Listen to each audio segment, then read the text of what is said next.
Ya pemirsa, mimpi Garuda Muda kita untuk bisa ikut bermain di Piala Dunia U20 ini harus pupus. Ya. Philip dan juga pemirsa, setelah kita kalah kemarin melawan Iran, Uzbek dan juga Yaman, kita masih berada di posisi ketiga. Dan untuk membahasnya ini pagi hari ini udah panas nih di studio kita, udah seru, sudah hadir bersama panas kami. Apa lemes nih sebenarnya? Yang satu lemes, yang satu panas gitu. Sudah hadir bersama kami Budi Setiawan selaku founder Football Institute. Selamat pagi. Pagi Mas Budi. Ya, wah, ini nih, wah udah. Yang panas ya? Yang panas ya. Dan juga ada Fen Atutabara selaku pengamat sepak bola. Selamat pagi Bang Fe. Selamat pagi. Pengamat nggak cocok nih. Apa nih? Pencetus Scorpion Trick. Tendangan kala jengking gitu. Putri mau tanya kemana dulu nih? Oke, kita ke Bang Fe dulu lah. Bang Fe mungkin sebagai pemain juga bisa menilai ya. Ini 3 kali bertanding nih Bang. 2 kali kita kalah, 1 kali imbang. Itu skornya juga lumayan jauh ya, 3-0, 3-1 begitu. Yang terakhir 0-0. Ini ada apa nih dengan pemain kita nih sebetulnya? Ya, saya pikir memang mungkin itu kualitas yang kita punya ya saat ini ya. Dan kalau saya melihat memang dari segi penampilan setiap pemain yang ada di lapangan ini nampak sekali kayak mentalnya memang belum siap untuk bermain di tingkat level yang tinggi di Piala Asia ini. Karena kalau saya melihat juga memang banyak pemain-pemain yang ada di timnas kita ini sekarang ini tidak begitu banyak juga dapat kesempatan jam terbang main di klub. Ada beberapa saja mungkin ya. Di sana mungkin ada Tony Firmansyah, mungkin juga ada Doni Tripamuka sebagai kapten dan juga Kadek Arel. Itu mungkin yang lebih banyak dominan bermain dalam reguler di klubnya. Tapi selebihnya tidak. Tapi kan kemarin juga sudah sempat melangsungkan TC di Eropa yang cukup panjang begitu. Apakah itu juga tidak cukup mempengaruhi permainan kemarin? Iya, TC panjang ya saya setuju ya, memang perlu dilakukan juga. Terus ada juga mini turnamen dilakukan. Bahkan menurut saya mini turnamen terakhir kemarin itu yang Mandiri U20 Challenge turnamen itu justru malah itu pandangan atau juga mungkin itu gambaran bahwa ya timnas kita pasti akan gagal di Piala Asia. Karena apa? Di sana pun kita gagal. Kita urutan ketiga di turnamen itu, kita kalah lawan Jordan dan juga lawan Suriah kalau tidak salah, dan kita menang hanya lawan India yang notabene di dalam turnamen itu menjadi bulan-bulanan setiap tim yang ada. Kalau dengan skor telak 7-0, kita menang 4-0 aja. Dan artinya di situ kelihatan bahwa memang performa yang ditunjukkan itu belum maksimal untuk bisa tampil di Piala Asia U20. Oke, mungkin Mas Budi langsung saja nih. Kalau secara target kan sebetulnya harusnya kita lolos ya. Tapi ternyata ya Indra Safri gagal membawa timnas muda kita untuk lolos ke Piala Asia begitu. Nah, bagaimana evaluasi dari Anda? Evaluasi kalau dari kita kan melihat bahwa memang ada target. Tapi orang ini fokusnya hanya target lolos ke Piala Dunianya. Padahal targetnya Coach Indra dari PSSI itu dia dikenain 3 target. 1 juara Piala AFF, 2 lolos Piala Asia U20, ketiga lolos Piala Dunia U20. Dari 3 target ini 2 tercapai nih. 1 tidak tercapai. Nah, evaluasi PSSI ini kan yang diharapkan oleh publik. Karena sebelumnya seperti tadi Philip sudah kasih kisi-kisi di depan, apakah akan ada treatment yang sama atau yang berbeda antara pelatih timnas senior dengan pelatih usia muda. Kalau saya melihatnya PSSI harus melihat ini dengan cara pandang tersendiri sebagai organisasi. Karena tekanan sebagai pelatih kepala timnas senior, tekanannya jauh lebih tinggi dibandingkan target yang diberikan kepada pelatih usia muda U20. Coach Indra pun juga dalam kurun waktu 15 tahun ini sudah mengantarkan timnas U20 ini lolos ke Piala Asia tahun 2013 di Myanmar, tahun 2018 kita sebagai tuan rumah di Indonesia, dan sekarang ke Cina. Walaupun hasilnya di Cina ini tidak sesuai dengan yang kita harapkan. Kenapa harapan itu sebetulnya sangat tinggi? Karena ekspektasi masyarakat sekarang, khususnya supporter sepak bola, ini ngomongnya nih udah Piala Dunia senior. Jadi bicara tentang timnas turunannya, mau nggak mau semuanya tuh secara alamiah, secara tidak sadar ingin diikuti. Baik di timnas U23 maupun U20 juga sudah disokong dengan pemain-pemain diaspora. Apakah kemudian wajar nggak sih artinya masyarakat kemudian mempunyai ekspektasi yang lebih di timnas U20 kita yang sekarang? Itu pasti, ekspektasi itu pasti tinggi. Pasti tinggi, dan itu kan permintaannya kan harapannya bisa dipenuhi. Kalau dari sisi pemain-pemain yang sudah ada, saya melihat kualitas individu pemain-pemain U20 saat ini jauh lebih baik dibandingkan sebelum-sebelumnya. Tapi yang menjadi isu adalah mereka kurang jam terbang, mereka kurang pengalaman di kompetisinya mereka. Masalah TC jangka panjang menurut saya ini sudah bukan menjadi solusi lagi untuk kepentingan timnas kita. Pemain-pemain muda ini harus lebih banyak digembleng di kompetisi internal di dalam negeri. Dia harus memberikan jam terbang yang panjang, yang pantas di kompetisi Liga 1 maupun di Liga 2. Oke, baik. Saya kembali ke Bang Fe. Bang Fe, kalau kita lihat kan gol-gol yang masuk ke gawang Indonesia ini kan rata-rata bola-bola atas ya Bang ya? Iya. Sesulit itukah memang untuk menangkis bola-bola atas ini dari lawan atau apa faktor yang membuat kita Iya. kebobolan terus? Saya kadang kurang setuju ya ketika pada saat dikatakan bahwa pemain kita pendek-pendek. Ya. Ya, lebih pendek pada lawan. Kalau kita bicara masalah pemain belakang dari dunia pun Eropa banyak yang pendek. Baresi, Yes. Costa Cannavaro pemain Cannavaro, terbaik malah. betul. Ya, itu nggak terlalu tinggi. Tapi sebenarnya dalam momen pada saat bola-bola crossing itu kan ada beberapa konteksnya. Itu adalah momentum, timing, ya kan. Jadi ketika pada saat ada bola-bola crossing itu, bagaimana momentum juga timing main belakang untuk bisa menghalaunya. Apakah harus lebih dulu daripada pemain lawan untuk melompat, jumping, atau sebelum adanya crossing, bagaimana pemain-pemain yang bertahan untuk melakukan blocking, Halau, begitu ya, menghalau. betul, ya. Bagaimana juga mungkin menjaga gawang untuk bisa keluar mengintersep bola. Itu kan banyak momen-momen seperti Karena itu. ini kan sebenarnya kan alasan klasik dari Iya. dulu selalu menyalahkan bola-bola atas, bola-bola crossing silang yang mana Setuju. selalu jadi momok bagi gawang Indonesia Ya, begitu Bang. artinya kalau menurut saya sebenarnya kalau menurut saya sebagai saya juga mantan pemain pasti harus ada solusi nih persiapan sebelum berangkat ke dalam Piala Asia itu karena mungkin akan menghadapi tim-tim yang akan lebih dominan bermain crossing. Apa solusinya? Apa antisipasinya? Bagaimana cara defense-nya? Mungkin itu yang penting. Jadi ya kalau saya lihat memang ya kadang-kala kalau ini kan menjadi kambing hitam aja karena Ya. postur tubuh yang pendek. Saya pikir itu bukan salah satu alasan ya. Berarti apakah memang kambing hitamnya ada di lini belakang atau memang ada di kalau dari kacamata Bang Fe ini ada di Cari mana? kambing Tengah, hitam, iya, ya. cari kambing hitam gitu. Tapi tenang, ntar dulu dijawab sesaat lagi setelah Ya. kabar Indonesia pagi kembali sesaat lagi. Ini nih, langsung.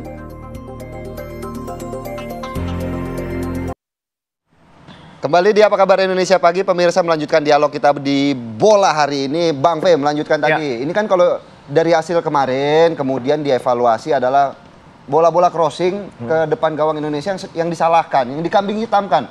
Tapi kalau secara keseluruhan, melihat evaluasi dari performa Timnas U20 Indonesia kemarin, lini mana yang kemudian menjadi PR? Kalau sebenarnya kambingnya nggak main ya. Nah, itu.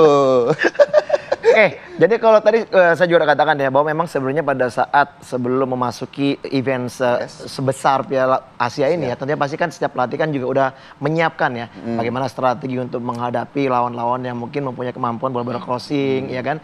Nah sementara mungkin juga ini juga banyak problem mungkin ya. Kita nggak tahu bagaimana situasi dalam lapangan tapi mungkin pemain juga nggak menjalankan mungkin secara maksimal apa yang sudah diarahkan oleh pelatih. Itu kan bisa saja terjadi. Nah kalau tadi pertanyaannya adalah bagaimana untuk bisa mencegah itu ya tentunya pasti timing ya kan bagaimana kita juga punya momentum untuk melakukan ya misalnya mengawal bola-bola umpan silang. Nah masalah lagi yang lain adalah kompleks bukan cuma bola-bola crossing itu bagaimana proses kita untuk mencegah bola-bola crossing itu yang paling penting. Baik. Artinya harus ada blocking juga dari pemain fullback kita. Nah kalau misalnya melihat dari kemarin permainan Indonesia kalau saya lihat memang begitu terlalu gampangnya hilang bola di sektor tengah lapangan. Tony Firmansyah kadang-kadang memang dia mempunyai kemampuan untuk penguasaan bola bagus, tapi kadang suka berlama-lama. Ini permainan di Piala Asia ini, saya lihat semua pemain ini sangat-sangat taktis bermainnya. Dengan negara lain maksud saya ya, dan mereka lebih cepat untuk dalam melepas bola, distribusi bola, mengalir bolanya. Seperti kemarin kita lihat Yaman, walaupun dia juga udah gagal, ya kan sama kayak Indonesia. Ya, tapi mereka bermain lebih menekan Indonesia. Lebih enak begitu ya, lebih enjoy bisa dibilang begitu. Karena memang tidak terlalu lama menguasai bola. Sekarang era modern seperti ini udah sulit untuk orang yang bisa menguasai bola lebih lama. Ya katakanlah bahkan seperti sekelas Neymar, sekelas Messi pun udah terbuang tak ke klub-klub tapi kan bertahan ini kan adalah salah satu formasi yang kemudian menjadi andalan salah satu pemain yang salah satu pelatih yang kemarin sempat ramai dipecat begitu ya. Artinya kan bagian ini kan mungkin Mas Budi ada tanggapannya seperti apa Mas Budi melihat dari timnas karena timnas U20 kita kan di tahun 2020 sampai 2023 dipegang sama Sintayong begitu ya. Bagaimana melihatnya? Saya melihat begini, evaluasi yang terjadi atau akan dilakukan oleh PSSI terkait hasil ini harus dilihat dari dua sisi. Satu dari sisi entertainment permainan. Peak permainan kita bagus nggak? Seperti yang tadi disampaikan Bang Feve. Kalau kita lihat dari pola irama permainan pada saat di Piala Asia U20 di Cina sama kemarin Mandiri Challenge itu kan nggak ada pola. Nggak ada pola bahwa kita memainkan sepak bola yang firm gitu loh. Identitas kita cara main itu nggak terlihat bahkan pada saat percobaan. Yang membuat ini lebih parah lagi menjadi bagian evaluasi keduanya itu, ini kan yang ditagih oleh supporter itu pada saat gagal di turnamen uji coba, Coach Indra Safri mengatakan kita nggak mungkin dong mengeluarkan senjata asli pada saat uji coba. Nanti ketahuan sama lawan-lawan. Hasilnya ternyata kan kayak begini. Itulah yang menimbulkan situasi tekanan publiknya menjadi sangat tinggi. Iya betul. Sampai ada desakan ini Indra Syafri out nih. Nah, Saya tanyakan deh ke Mas Budi yang mungkin paling kenceng dulu kan STY out ya. Nah kira-kira setuju juga nggak ini Indra Syafri instaf out gitu ya? Itu tadi saya sampaikan di awal bahwa tekanan organisasi atau federasi kepada pelatih timnas senior dengan usia muda ini berbeda. Tapi ini kan ada tekanan nih dari publik, dari netizen yang ingin ada perlakuan yang sama terhadap siapapun pelatih. Pokoknya kalau nggak gagal dikasih target 3, walaupun terpenuhi 2, 1 gagal tetap mesti out. Nah ini PR-nya ini ada di PSSI nih, bagaimana untuk memitigasinya. Kalau saya pribadi, saya tidak selera dengan gaya permainannya Coach Indra. Kenapa? Saya suka dengan gaya style bermainnya Coach Indra itu ketika dia masih pegang U19, ada eranya Irfan Dimas. Setelah itu sampai sekarang saya nggak melihat ada perkembangan permainan di semua tim yang dipegang Coach Indra.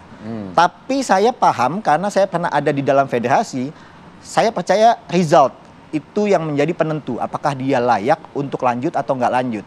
Tapi kalau secara selera permainan, jujur gitu, saya nggak selera dengan gaya melatihnya Coach Indra, dengan gaya permainan tim yang diasuh oleh Coach Indra.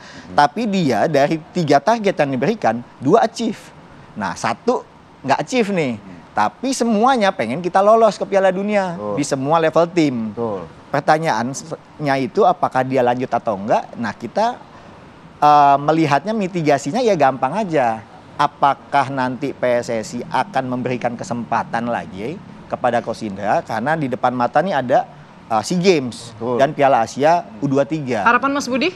Harapan saya ingin ada penyegaran. Saya ingin ada penyegaran di PSSI terkait pelatih usia muda. Banyak sekali pelatih-pelatih kita yang sudah ada 44 orang yang memiliki lisensi Pro AFC. Seperti? Oh banyak banget itu. Mantan-mantan pemain timnas di era Primavera itu semuanya hampir sebagian besar udah punya lisensi untuk APRO.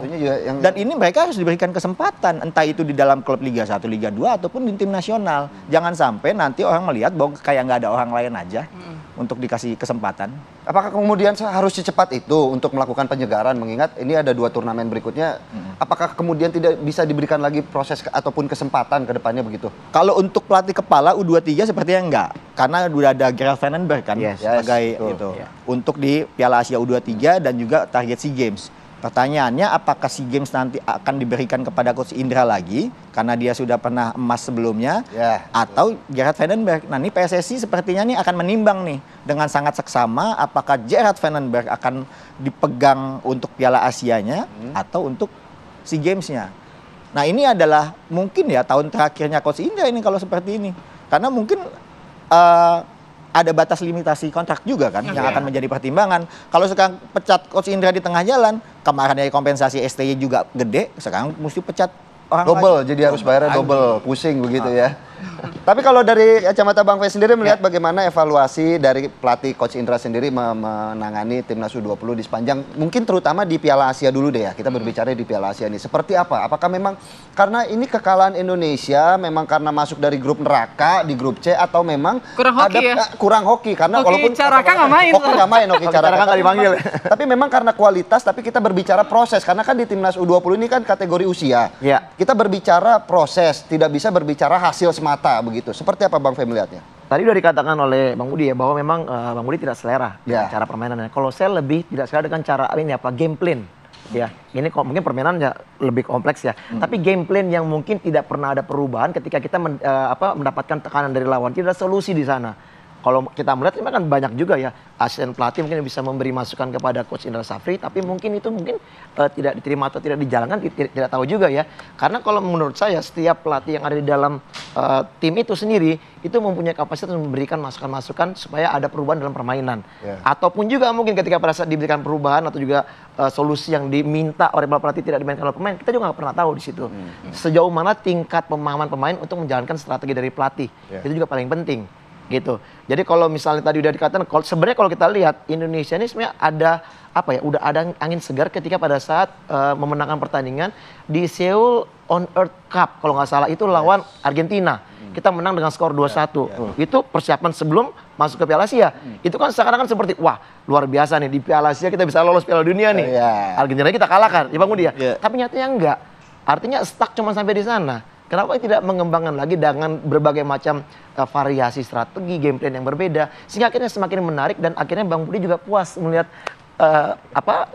asuhan dari Indra Safri di Piala Asia ini. Ya, jadi Menurut saya sebetulnya begitu ya. pemain kita yang kurang mumpuni atau memang strategi atau pelatih yang gagal menerapkan game plan Kurang tadi? cocok begitu. Tadi udah dijawab sama Bang Budi ya, bahwa apa jam terbang. Sama, saya juga udah mengatakan jam terbang ya. Bagaimanapun juga TC panjang, tapi mereka jam terbangnya kurang dalam permainan, kompetisi yang rutin, itu juga berpengaruh. Tapi kan kalau kita bicara Piala Asia, levelnya Asia, ini kan salah satu step yang bisa dibilang satu tingkat di atas dari kualitasnya Indra Safri. Karena kalau memang untuk di Asia Tenggara, kita Indra Safri memang memiliki luar biasa begitu. Kita tanggapannya seperti apa? Ya, jadi berarti dengan hasil kegagalan ini ya ini challenge buat Coach Indra Safri bahwa memang dia untuk level ASEAN, Asia Tenggara, betul, dia Asia sudah oke lah. Tapi berarti apa? Challenge dia untuk kedepannya bahwa dia harus bisa untuk lebih baik lagi di tingkat Asia. Karena apa? Level Asia ini setiap tim itu berbeda dengan mini turnamen dan juga kompetisi yang untuk menuju ke Piala Dunia. Semua tim pasti mempersiapkannya dengan sangat luar biasa. Ya, jadi ya ini mungkin yang menurut saya menjadi pelajaran juga, bukan buat pemain aja, bahkan buat pelatih juga, bahwa memang kegagalan ini mereka harus lebih baik lagi untuk bisa menjalankan tugas sebagai pelatih ke depannya. Setuju dengan Mas Budi? Out apa stay gitu. Kalau saya itu kembali kepada kebijakan dari PSSI ya. Saya setuju ketika memang diberikan kesempatan buat yang lain, karena kalau menurut saya memang harus ada lagi yang namanya regenerasi lah dari pelatih untuk di tingkat usia muda seperti ini. Mas Budi, mungkin terakhir melihat bagaimana kemudian dinamika posisi pelatihan ini, apakah kemudian legacy yang ditinggalkan dari Sintayong selama 3 tahun memegang timnas U20 memang seperti ini, atau mungkin sebenarnya kita bisa bersaing di level Asia begitu? Pertama, kalau bicara bersaing di level Asia, karena kita sudah lolos ke putaran final Piala Asia U20, tentunya kita pantas untuk bersaing. Pantas, betul. Tapi sekali lagi ini bicara kematangan, ini bicara masalah kedalaman. Kalau kita melihat Uzbekistan, dia punya 8 kali tampil di U20, sekali juara. Uzbekistan ini juara bertahan, juara 3. Iran 9 kali lolos semifinal, 5 kali lolos final, 4 kali juara. Jadi ini Iran, kalau dia lolos ke semifinal, potensi juaranya lebih tinggi. Indonesia 19 kali tampil, 1 kali juara, tahun 61. Tetangga kita, ASEAN, Thailand 34 kali main di Piala Asia U20, 2 kali juara. Malaysia 29 kali main, nggak pernah juara, paling mentok perempat final.